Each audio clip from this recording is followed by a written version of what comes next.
Hey everyone, and welcome. Today we're going to talk about those small but honestly super important words that tell us when stuff happens in both English and Spanish. Getting these little time indicators right is a total game changer for sounding more natural. So let's dive in. Really, it all boils down to this one simple question.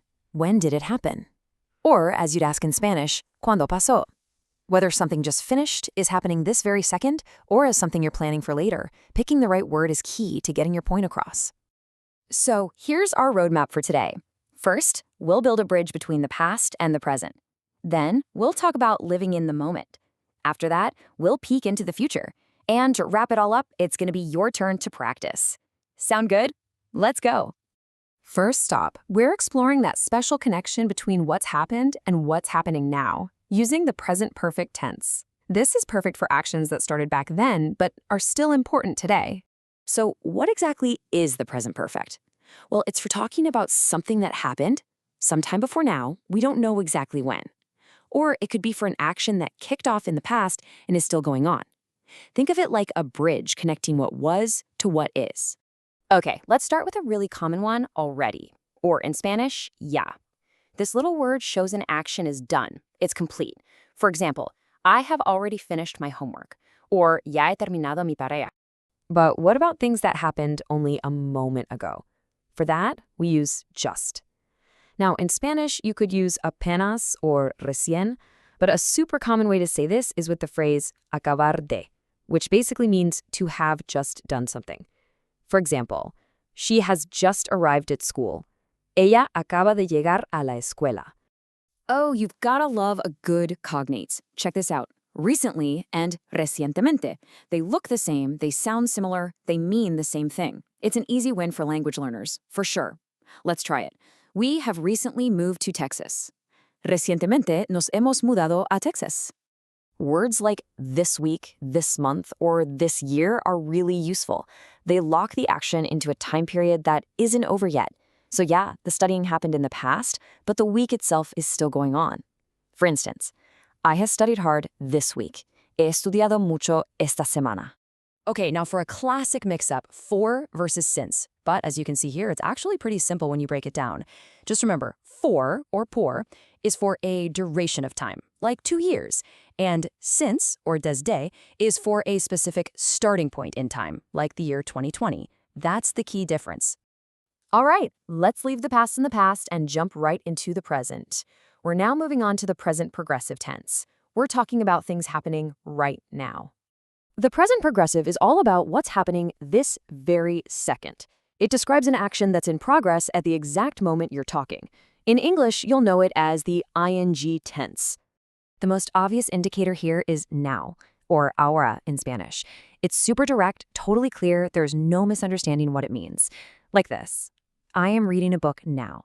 Estoy leyendo un libro ahora. So what if you want to add a little more urgency? Easy. Just use right now, or in Spanish, ahora mismo. It really emphasizes that something is happening at this very second.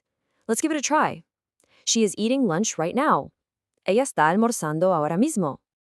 A slightly more formal way to say the same thing is at the moment, or en este momento.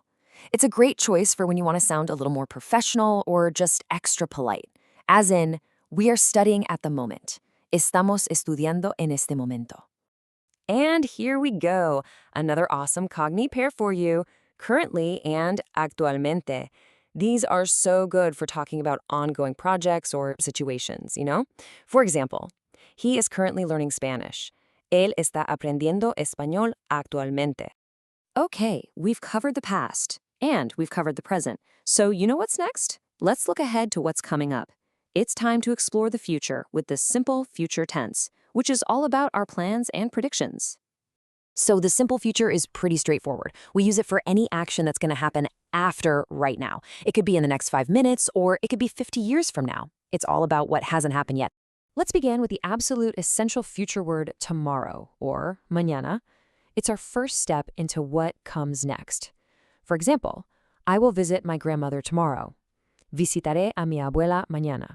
We can also get a lot more specific by using next with a chunk of time, like next week, next month, or next year. In Spanish, that would be la próxima semana, el próximo mes. You get the idea. For example, we will start a new unit next week. Comenzaremos una nueva unidad la próxima semana. I really like this slide because it shows how we build a picture of the future. We start in the near future with words like later and soon. Then we move to a definite plan for tomorrow. And finally, we get to a bigger dream for someday. It's kind of like a timeline of our plans.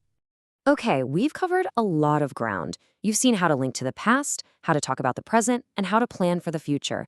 Now it's your turn to really make this knowledge your own. Let's practice. And here you have it, your very own cheat sheet for mastering time. For the present perfect, that past to present connection, remember words like already, just, and since. For what's happening right now, the present progressive, you've got now, right now, and currently. And to talk about what's coming, the future, look for tomorrow, soon, and someday. So I'm going to leave you with a little challenge to put your new skills to the test. What have you done recently? And what will you do soon? I want you to try answering that in both English and Spanish, using some of the words we talked about today. Keep practicing, and you will absolutely nail this. Thanks for hanging out with me, and I'll see you next time.